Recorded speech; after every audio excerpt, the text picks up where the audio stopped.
Hansi Lions club द्वारा 6 अक्टूबर को कई बरसों की कठिन तपस्या राम भक्तों की रंग है आई कैंप का आयोजन किया जा रहा है।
आप लोगों ने एक लंबा तवील उम्र जिया है, आप लोगों ने अनुभवों को जिया है। उन अनुभवों को आत्मसात करने के लिए दिल्ली पुलिस बाहरी जिला परिवार आज आपके श्री चरणों में बैठकर आपके आशीर्वादों को संचित और संग्रहित करने के लिए ये आशीर्वाद कार्यक्रम लेकर आई है। और आप हमारे इस बुलावे पे, इस वर्किंग डे में भी यहाँ अपनी तन्मयता के साथ उपलब्ध हुए हैं। एक बार जोरदार तालियां आप अपने लिए बजाएं।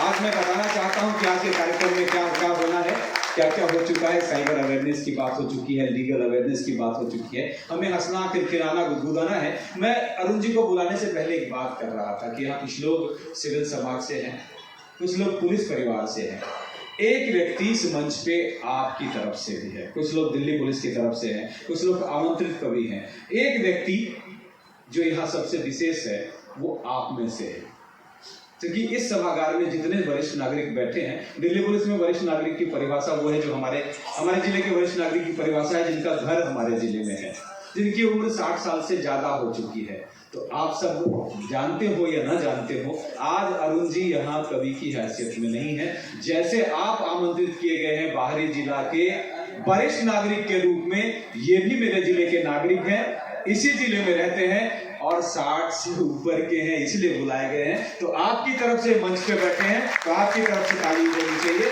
आज जो भी बात करेंगे सिर्फ आपकी तरफ से करेंगे, हमारी तरफ से नहीं करेंगे। तो आप में से भी बहुत सारे लोग थे कि मुझे ये सुनाना है, ये सुनाना है, आप सबके बदले ये सुनाएंगे। बस हम प्रतीक्षारत हैं डीसीपी साहब के। एक फ्रॉड की है अलग हेल्पलाइन, फाइनेंशियल फ्रॉड की है अलग हेल्पलाइन। आप साइबर क्राइम से संबंधित जो भी अपराध है उसकी सूचना cybercrime.gov.in पे दे सकते हैं। और फाइनेंशियल फ्रॉड हो, पैसे के लेन देन से संबंधित अपराध हो, तो आप इसकी सूचना 1930 पे कॉल करके रिपोर्ट अपनी दर्ज करा सकते हैं। करें लो शिकायत अपनी पोर्टल पे ऑनलाइन, फाइनेंशियल फ्रॉड की है अलग हेल्पलाइन। होनी चाहिए सबको ये, रखनी चाहिए सबको ये जरूरी जानकारी। शांति सेवा न्याय के दूत पुलिस अधिकारी, शांति सेवा न्याय के दूत पुलिस अधिकारी। करे परेशान कोई फेसबुक या फिर मेल से, करे परेशान कोई फेसबुक या फिर मेल से, लेना स्क्रीनशॉट यूआरएल का बचेगा न जेल से, लेना स्क्रीनशॉट यूआरएल का बचेगा न जेल से। सोशल मीडिया जो भी हम अभी उपयोग में ला रहे हैं उसमें ऊपर की तरफ में आपने शायद ध्यान दिया होगा HTTPS करके वो यूआरएल नंबर होता है, जो कि हर एक पोस्ट का, हर एक मैसेज का वो यूनिक नंबर होता है। उससे क्या है कि अगर वो हमारे पास स्क्रीनशॉट में सेव रहेगा और किसी तरह का अपराध होता है तो उससे हम अपराधी को सजा दिला सकते हैं, उससे अपराधी ट्रेस हो जाता है। करे परेशान कोई फेसबुक या फिर मेल से, लेना स्क्रीनशॉट यूआरएल का बचेगा न जेल से। है सबको न्याय दिलाना, है सबको न्याय दिलाना हमारी जिम्मेदारी। शांति सेवा न्याय के दूत पुलिस अधिकारी, शांति सेवा न्याय के दूत पुलिस अधिकारी। बताना न OTP पासवर्ड कभी अनजान से, डिजिटल ट्रांजैक्शन करना लेकिन थोड़ा ध्यान से, डिजिटल ट्रांजैक्शन करना लेकिन थोड़ा ध्यान से। जागरूक नागरिक बन कर ले, जागरूक नागरिक बन कर ले सब इसमें भागीदारी। शांति सेवा न्याय के दूत पुलिस अधिकारी, शांति सेवा न्याय के दूत पुलिस अधिकारी।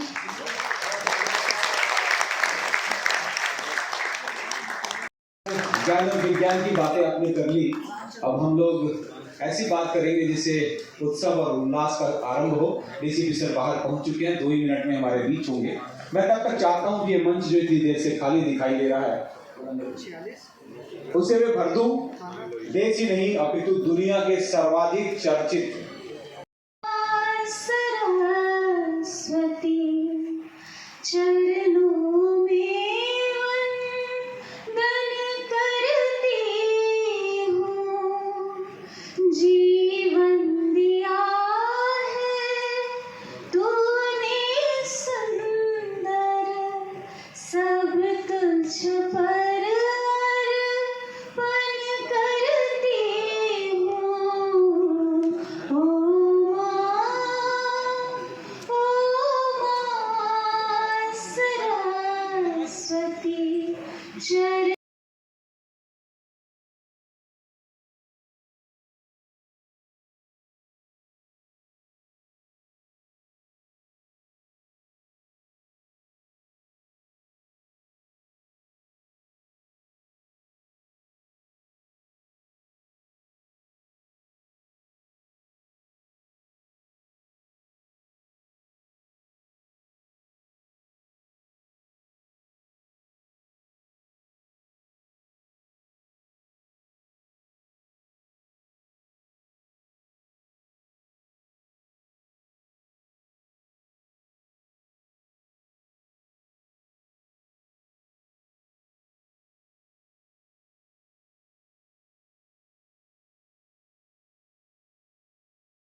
भाग्य की बात है कि समय समय पर आप लोगों का आशीर्वाद हमें प्राप्त होता रहता है। न सिर्फ आशीर्वाद बल्कि आप लोगों के मार्गदर्शन में काम करके हमें जो खुशी होती है उसको व्यक्त नहीं किया जा सकता है। कहीं भी देखें, हम घर में हो, ऑफिस में हो, बाहर हो, जो सम्मान हम अपने माता पिता को देते हैं, हमारी ये धारणा रहती है खासकर हम पुलिस अधिकारियों की कि हमारे पास आने वाले हर व्यक्ति को हम वही सम्मान दें, वही रिस्पेक्ट दें जो उन्हें घर में बच्चों से मिलता है।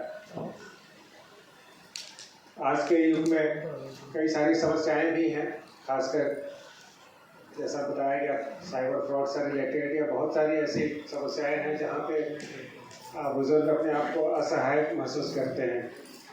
कभी समाज में भी, कभी परिवार में भी हमारे पास कई ऐसी समस्याएं आती हैं जहाँ पे पारिवारिक विवाद में भी जो बुजुर्ग दंपत्ति हैं, महिला हैं, पुरुष हैं, वो कई बारी परेशानी झेलते हैं।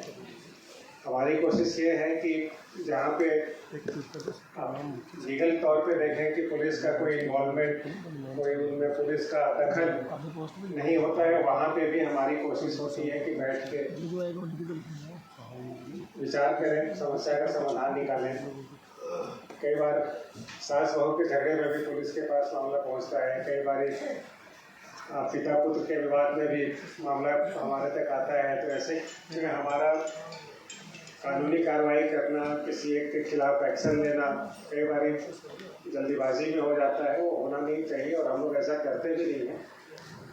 हमारी कोशिश यही रहती है कि परिवार में, सोसाइटी में आप रहते हैं, वहाँ पे हमारी मूवमेंट, हमारी विजिट अक्सर होती रहे ताकि छोटी मोटी आपकी जो समस्याएं हैं वो हम तक पहुँचे और हम उसका समाधान निकालें। कई बार ये भी होता है छत पे जाना है, दरवाज़ा बंद कर दिया गया है, कभी टेनेंट ने बंद कर दिया, कभी लैंडलॉर्ड ने बंद कर दिया, कभी सोसाइटी पे गेट बंद हो गया, कभी किसी को पेट डॉग्स को लेकर परेशानी है, कभी किसी को स्ट्रीट डॉग्स को लेकर परेशानी है, कभी किसी के ड्रिंकिंग हैबिट से या मार्केट प्लेसेस में कई बार रोड साइड ड्रिंकिंग से लोगों को परेशानी है। ऐसी सारी समस्याएं हम तक पहुँचती हैं और खासकर कम्युनिटी पुलिसिंग सेल के माध्यम से हमारा जो आप तक पहुंचने का माध्यम है वो काफ़ी सशक्त है और मैं उम्मीद करूंगा कि आप उस चैनल के थ्रू हम तक जितना ज़्यादा पहुंचे और कोई भी हमारे लायक सेवा का कार्य हो, आप हमें मौका दें। हमें आपके लिए कुछ भी करने में गर्व की अनुभूति होगी। ये अनुभव होगा कि अगर हम आपकी कोई सेवा कर रहे हैं तो उसके बदले में आपका ढेर सारा प्यार, आपका ढेर सारा आशीर्वाद हमें मिलेगा, जो हमारे लाइफ में ब्लेसिंग्स के तौर पे हमेशा हमें किसी भी आने वाली गलत या किसी दुर्घटना से हमें बचाएगा। इन्हीं शब्दों के साथ मैं ज़्यादा वक्त न लेते हुए एक बार फिर से मंच पे उपस्थित विराजमान हमारे रविगन का स्वागत करता हूं और मैं उम्मीद करता हूं कि आप सभी उनके सटायर से लेकर और जो क्या कहूँ अलग अलग तरीके के 2-3 कवियों को तो मैंने सुना है, तो मुझे उम्मीद है कि आप लोगों का पूरा मनोरंजन होगा और कुछ ज्ञान की बातें भी होंगी जो मनोरंजन के तौर पे हम यहाँ से अपने साथ लेके जाएंगे। Thank you very much.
उठाकर समझाया, ढैचो ढैचो ढैचो। गधों के सरदार ने सिर उठाकर समझाया, ढैचो ढैचो ढैचो। लोकतंत्र की गरिमा को सस्ती लोकप्रियता के बदले मत बेचो। गधों के सरदार ने सिर उठाकर समझाया, ढैचो ढैचो ढैचो। लोकतंत्र की गरिमा को सस्ती लोकप्रियता के बदले मत बेचो। अरे हम गधे जरूर हैं, हम गधे जरूर हैं, लेकिन भाषावाद, क्षेत्रवाद, संप्रदायवाद और दंगे फसाद से कोसों दूर है। हम गधे जरूर हैं, हम गधे। बहुत बहुत धन्यवाद, आपका आशीर्वाद मिला। तालियां मैं अंतिम पंक्तियों पे चाहता हूँ कि आपका पूरा प्यार समेट कर बनारस तक ले जाऊं। हम गधे जरूर हैं, लेकिन भाषावाद, क्षेत्रवाद, संप्रदायवाद और दंगे फसाद से कोसों दूर है। कृपा करके हमें राजनीति में न घसीटें। लोकतंत्र की पवित्र सरिता को निर्मल बहने दें। आदमी को आदमी और गधे को गधा रहने दें। आदमी को आदमी और गधे। बहुत बहुत धन्यवाद। करें सम्मान, क्यों दर दर ढूंढे उसे, मन में है भगवान। क्यों दर दर ढूंढे उसे, मन में है भगवान। जीवन का पंछी सदा नभ में भरे उड़ान, पंख रहे पंछी रहे, बनी रहे पहचान। पंख रहे पंछी रहे, बनी। बेइज्जती कराता रहता, सीखता रहता है, बेइज्जती कराता रहता, सीखता रहता है। इसी क्लास तो है नहीं कि भी आदमी क्या देखता है, 25 साल का 27 साल का बच्चा होगा उसकी शादी कर दो। ये नहीं देखता तो टिप्स तो बता दे, कैसे जिंदगी में जीना, कैसे इज्जतदार अपनी जीवन व्यतीत करना, कोई नहीं बताता।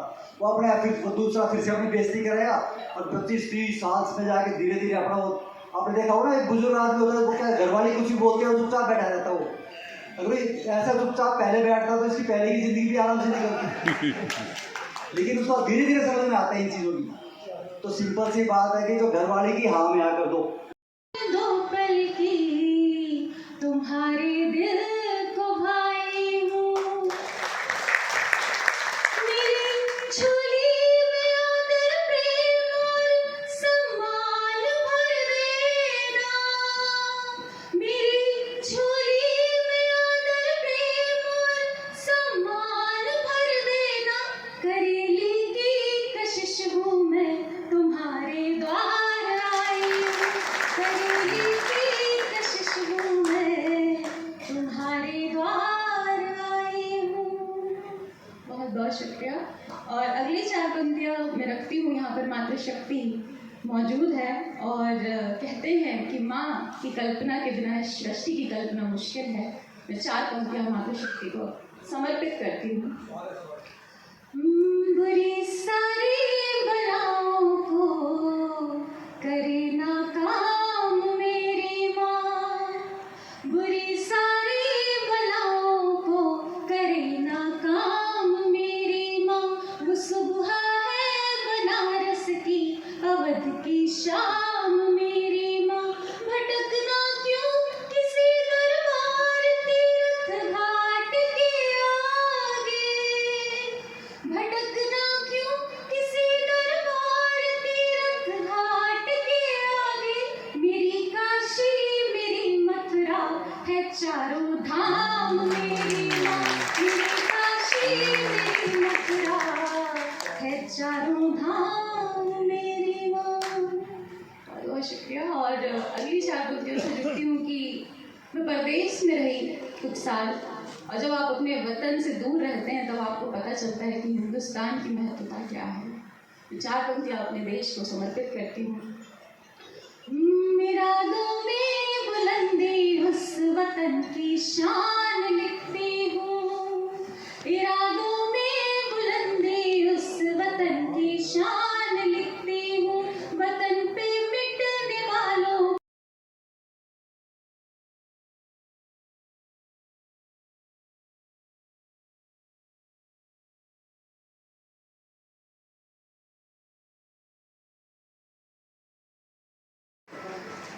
एक तू ही तो है माँ, एक तू ही तो है माँ इस जहां में मुझे है लाई, एक तू ही तो है माँ इस जहां में मुझे है लाई, तेरे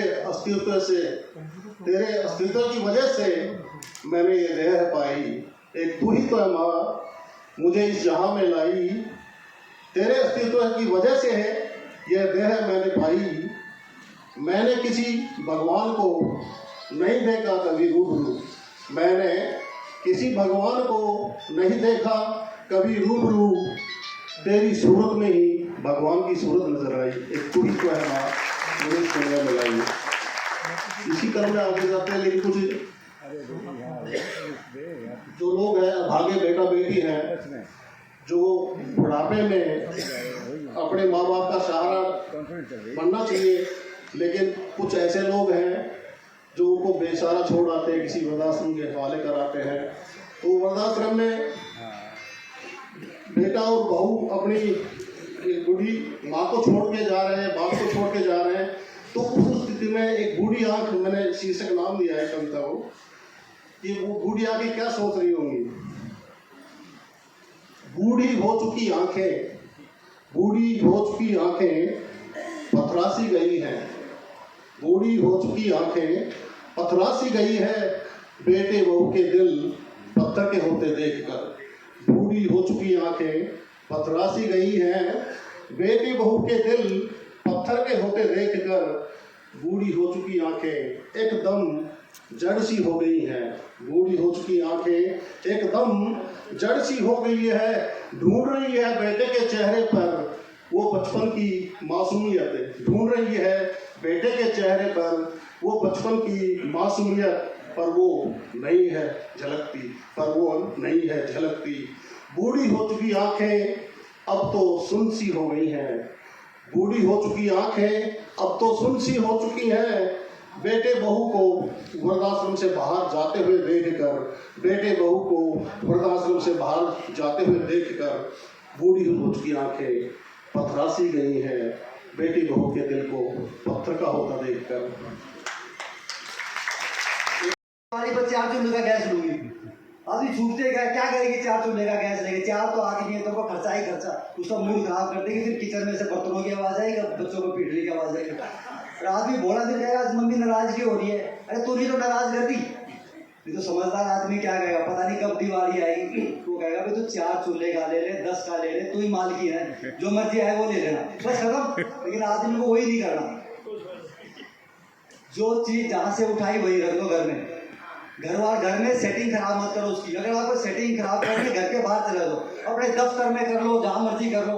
पुलिस वाले हैं उनको भी कई बार मैं समझाता हूँ, वहाँ उन्हें बैरिकेड होता है सड़क पे, बैरिकेड को सरका के वहाँ ले जाओ, बुढ़ा के यहाँ ले आओ, कोई नहीं पूछेगा। घर में जो डब्बा उठाया उठा वहीं के वहीं रख दो। खिड़की खुली है तो खुली रहने दो, बंद है तो बंद रहने दो। लेकिन आदमी को ना जग नहीं पड़ती, कहता है ना जो बंद होती है। तो नई शादी हुई थी कि हरियाणा वाले की, उसने सुन रखा, अच्छा हरेक का दिमाग अलग होता है, एक चीज और है, हरेक का दिमाग इसलिए बना दिया अलग ताकि स्पार्किंग होती है। मृत्यु लोक का यही है, भगवान ऊपर वाले ने यही तो करा है ताकि आपस में उड़सते रहो, दिन जिंदगी का एक दिन कम होता रहेगा। इस जीवन का सबसे टेंशन का विषय है कि जिंदगी का रोज एक दिन कम हो रहा है। हमारा उसी पे ध्यान नहीं होता, हमारा ये है कि उसने ये कह दिया, उसने ये कर दिया, यूं कर दूंगा, उसकी रेल बांध दूंगा, बुराड़ी में प्लाट ले लेता तो इतने का होता। जितना सब फायदा नुकसान सब लिख रखा है, उस पर लोड मत लो, जितना टाइम है ऊपर वाले को याद करते रहो। और घरवाली का और हिंदुस्तानी आदमी का स्वर्ग तो वही हो जाता है घरवाली सेट हो जाए उसकी। और घरवाली सेट होने में कोई दिक्कत वाली बात नहीं है, थोड़ी 4-5 टिप्स है बस, उसको करते रहो, अपने आप ही सेट हो जाएगी। बहन जी आप बाहर आके बात करो, बहन जी आप बाहर की बात करो, ये बड़े बड़े ज्ञान से सुन रहे हैं, आपने मतलब झेला नहीं है, कहीं को तो हस्बैंड झेलेंगे। नई शादी हुई तो आदमी के दिमाग में था कि भी जो ना खिड़की खुली होगी तो ऑक्सीजन उसमें पड़ रखा था कहीं पे, ताज़ा हवा आती है तो आदमी फ्रेश रहता है, हेल्दी रहता है। लेकिन जैसा कि मैंने बताया कि सबका दिमाग अलग होता है, तो उसने जाके खोल दी खिड़की, घरवाली घूमती गई, उसने बंद कर दी। उसका अलग दिमाग चल रहा है कि भी धूल मिट्टी आएगी, भाई सबका अपना अलग अलग हिसाब होता है। आदमी को गया फिर से खोल दी, घरवाली ने फिर बंद कर दी, 3-4 बार हो गया। फिर आदमी ने थोड़ा दिमाग लगाया, ऊपर से पर्दा करके पीछे से खिड़की खोल दी ताकि हवा पीछे से आती रहेगी। लेकिन घरवाली तो घरवाली हो, तो समझ गई यार पर्दा हिल रहा है, इसका मतलब कर रहा है, इसने कुछ सुन रहा था।